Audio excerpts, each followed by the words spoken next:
What's up, beautiful human beings? Happy whatever day it is, whenever you're watching this. I love you. Thank you for tuning in. My name is Jabuela, and today I want to talk about emotional sovereignty. What does it mean to have emotional sovereignty? There's so much happening around us all the time. There's so much that can trigger us. There's so much that can evoke emotional disturbance between what's going on in the main stage, what's going on in our interpersonal lives, into our individual relationships.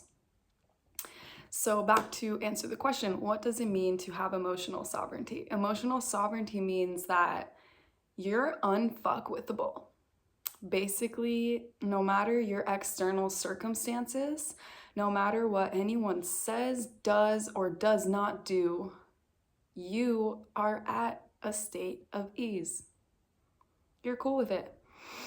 A good friend of mine, Gary, shout out Gary, he taught me this little upgrade.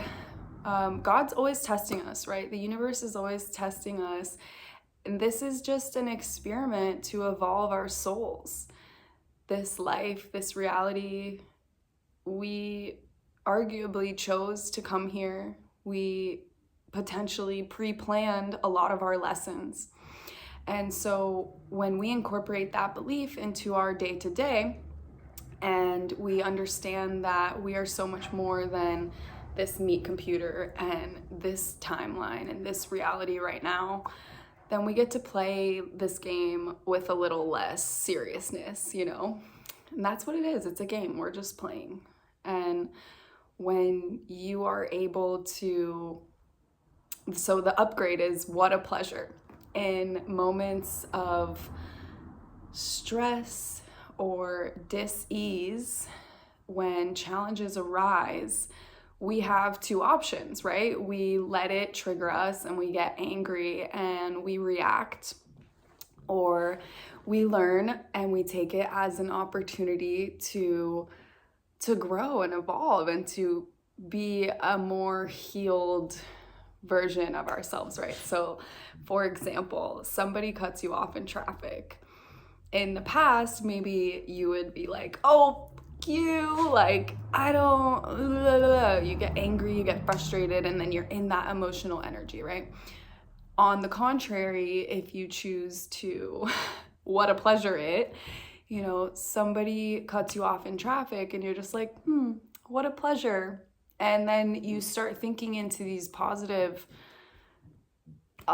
intentions or reality, like, maybe that person cut me off because I needed to be 10 seconds later to arrive wherever I'm going.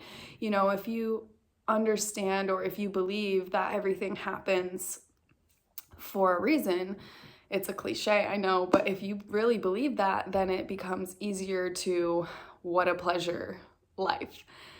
And it's definitely, at first, it can feel like inauthentic, right? But after practicing it a certain amount of times, you start to integrate it and you start to actually believe it. You actually are like, wow, what a pleasure to be able to have this experience and to learn from it and to not be emotionally disturbed by it. And that's circling back to this state of emotional sovereignty where you're like, I'm good, I'm grateful no matter what happens. If I'm alive and I'm breathing and I'm able to see, hear, smell, taste, and touch, like, that is such a blessing. That's such a gift to be in this dimension and to be able to pick something up, to be able to make sounds and to create vibrations that have a measurable effect on our surroundings. And it's a beautiful thing. So how do we get to this place of emotional sovereignty? That is the $1 million question, right? It's like when we are thinking about What would Jesus do, for example? Embodying this crystal Christ consciousness. Do you think Jesus would flip somebody off if they cut him off in traffic? No, he would just be like, oh, good. Okay. You know, it's not saying that you have to be like Jesus, right? There's enough dogma and stuff being promoted to you. I'm not trying to be that.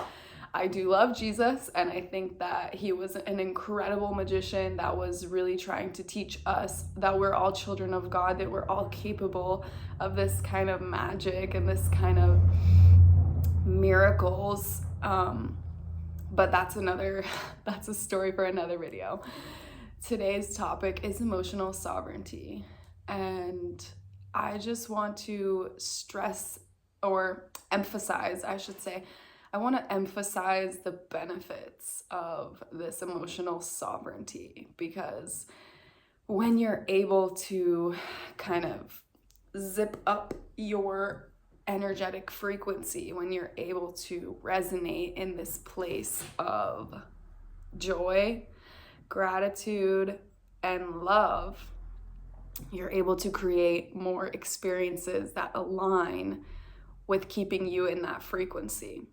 Versus if you are in a state of anger, fear, lack, depression, anything not ideal, right? You don't want to be in those states. But if you are in those states and you don't have the tools or ability to bring yourself out of that state, then unfortunately, by being in that frequency, we are creating more experiences that will align with that vibration, that will keep us in that frequency.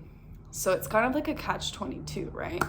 You don't want to repress your emotions. I'm not suggesting by any means that you emotionally bypass your feelings.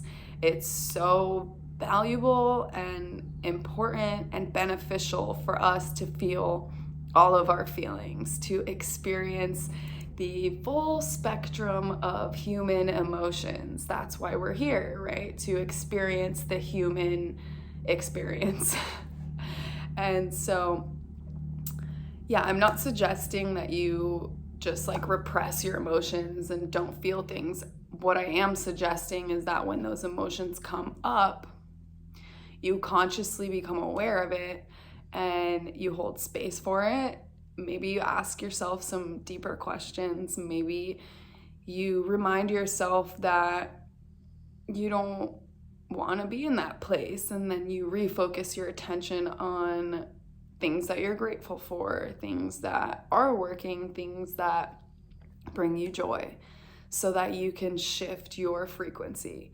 Because I know I say this a lot, your emotional energy is key. We create from our emotional state. So, that being said, it's more beneficial for us to be in a positive emotional state. It's part of the human experience to go through negative emotional states or like lower vibrating emotional states.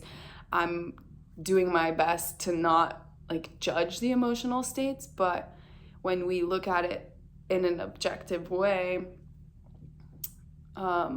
you want to be in a state that is nourishing your joy, that is nourishing your soul and your mind and your body. And it's not an opinion that like these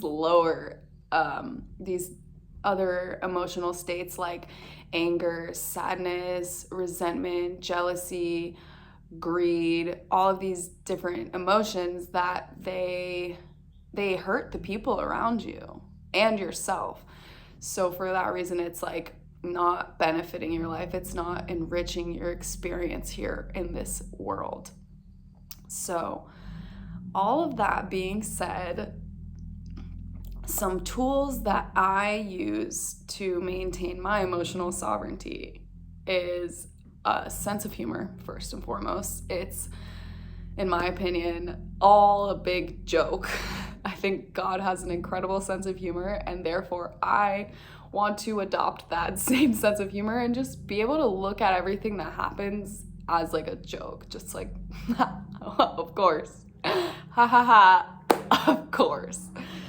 And so when I can do that, it really just quickly takes me out of this lower state that might be influenced by external forces or circumstances. And so then another tool that I use is, it seems cliche, but it's just gratitude. You know, our nervous system is not capable of feeling fear and gratitude at the same time. It's possible to have all of these feelings. Like, it's very possible to be like, yeah, I'm grateful for my life, but I'm so afraid of what's going to happen in the future. That's not, you know, that's like a bigger encompassing emotions that I think all humans experience. What I'm more talking about is like right now in this present moment. If you are really feeling afraid, that gratitude's not present. And then if you really are focusing on that gratitude, that fear becomes irrelevant. It becomes not present. So, sense of humor, gratitude, and faith. I am a very faithful person. I wouldn't really consider myself a religious person per se, because I think pretty much every religion has been infiltrated and utilized as a tool to separate us and to keep us in a vibration of fear and shame and guilt and just, separation. So I am a spiritual being. I believe that we are all children of God. I believe there is a creator. I believe that Christ was an incredible example of what it means to be in a frequency of unconditional love. And that's the goal for us, to all come to that frequency of unconditional love, to love each other, to lift each other up, to be generous, to take care of ourselves, of this planet, and of each other, with no expectations of, it's like we don't give to receive, we give to give. And that's, to me, what the crystal codes are about.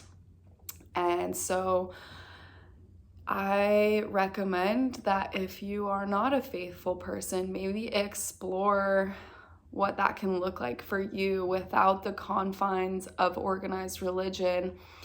What could it be like for you to develop a relationship with God, with Creator, with Jah, whatever sound you prefer to use for this unconditional loving energy that I believe we all come from and we all return as we transition out of these meat computers.